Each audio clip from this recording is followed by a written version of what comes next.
All good? Alright, so we're back online. Yeah, so this, where were we? So this is, we were up to the section where you're grinding down the dummy section of the socket. And this is removing the dummy. Obviously we're using that bolt, the big one. Yeah, so that bolt you can see in the diagram in the left hand. Yeah. Concentrate on the dummy.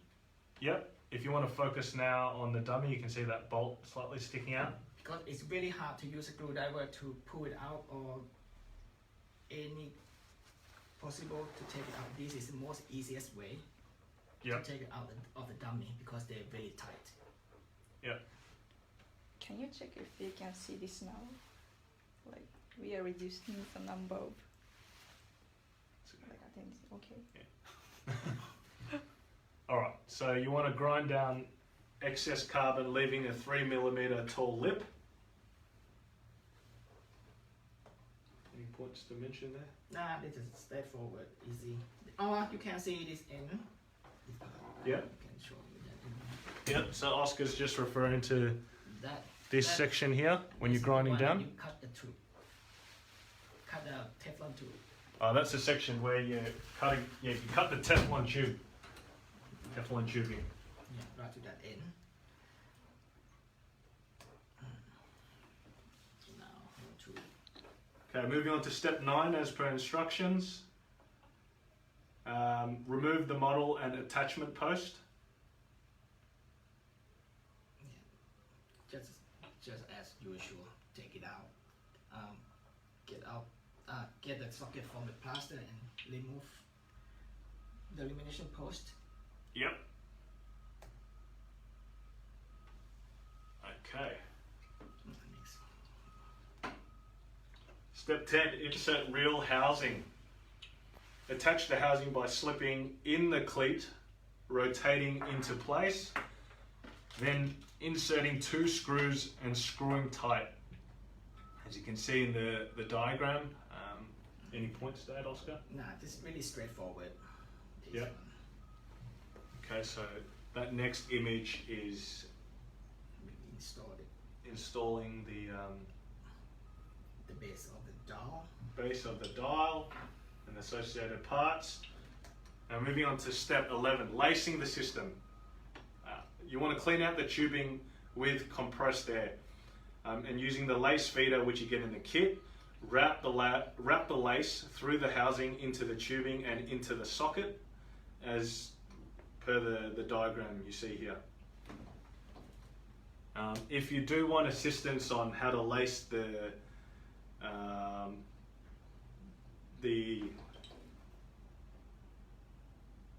tubing section, there are videos we can forward you to assist with that process, or we can have video calls with you separately to demonstrate how to route the lacing in the system.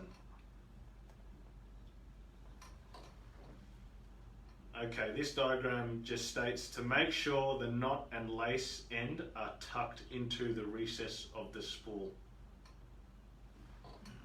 Nothing this straightforward. It's just following that. Yep. How the threads go through. Next one. Yeah, that just shows how the lacing is fed through the system.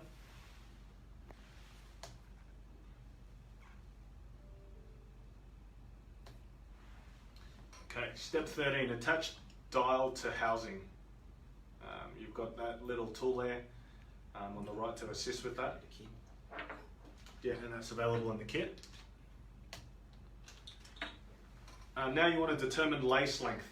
Determine how much lace is needed to extend outside of the socket to attach to liner and attach to the threaded insert. You want to note that the max lace length cannot exceed 55 centimeters, and using a lace feeder, insert lace and tie double overhand knot. The reason why that they comment that not over the 55 centimeters because the groove inside the dowel is not big enough. Otherwise, it's going to break the dowel itself. So that's why we keep it at maximum at 55 centimeters. Yep. Okay,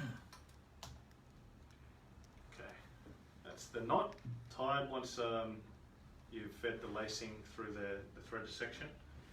That should be done. Thank you. Okay, so that's the instructions from Click Medical for the Revolock lanyard system.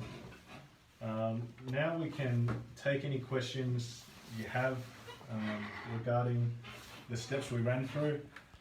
It's always good to go through the instructions and have a chat with your colleagues, not just within your workshop, but others who have had experience with the Revolock system in this case.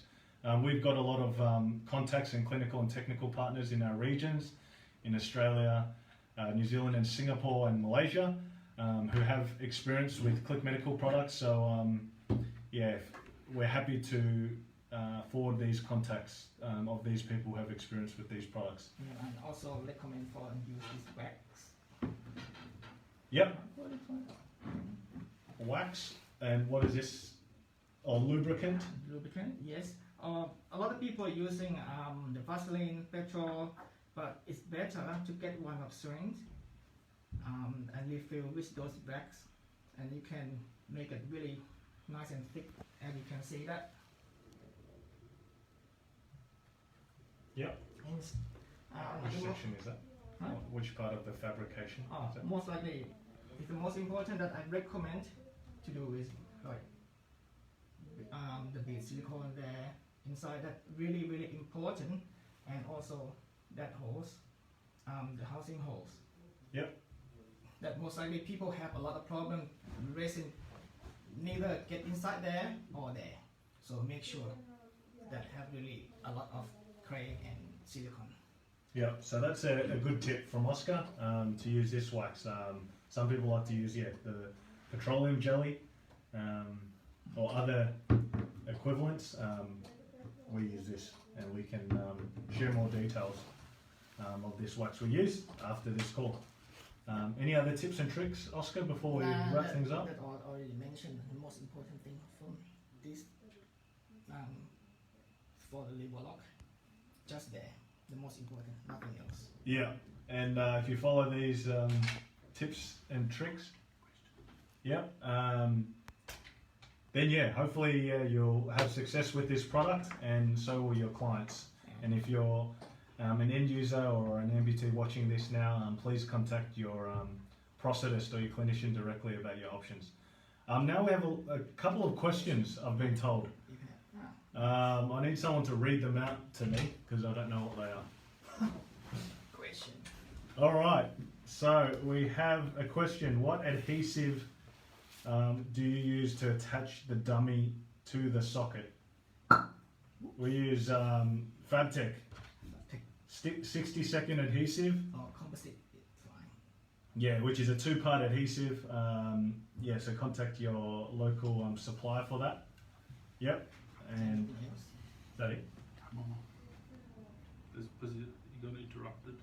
And we've got one more question. Bear with us. 2 more. 2 more. Okay. How many layers for second lamination? Second lamination. If the from the video is reflex, what do you call it? 9 glass and 1 carbon. Yep. So hopefully that answers your question as to how many layers for the second lamination. And still, it really depends on how many kilos of a patient, I mean weight and activity. Yes, that's right. Good point, Oscar.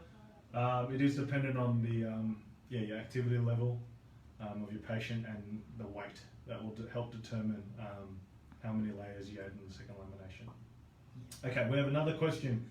Can we replace it with silicone? Replace it with silicone. Replace the wax with silicone. Yes, definitely can. Yes, you can. Yeah. To prevent resin getting in. But not smear. Of course, you have to make it be like. Yeah. So follow the instructions. B, laying up like a B, not spearing it everywhere. Yeah. It's better result. Yeah. All right. Thanks for your questions, and if you have any more, just reach out to us at Massons. We can be contacted via email, give us a call, or of course via our social media platforms as well.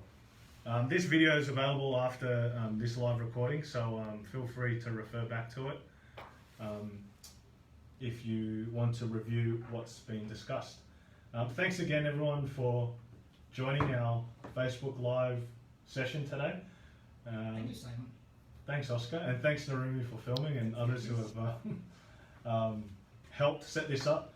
And thank you to the prosthetic company and the Otto prosthetic company in Singapore and Malaysia for tuning in. We're happy to customize training programs, Q&A sessions as per your needs. Given the current challenging situations, some of you may be working more remotely than usual. Just reach out and we'll try our best to accommodate your education needs with that respect. Happy Monday, and we'll see you guys next time. Yeah, be safe. See ya. See you.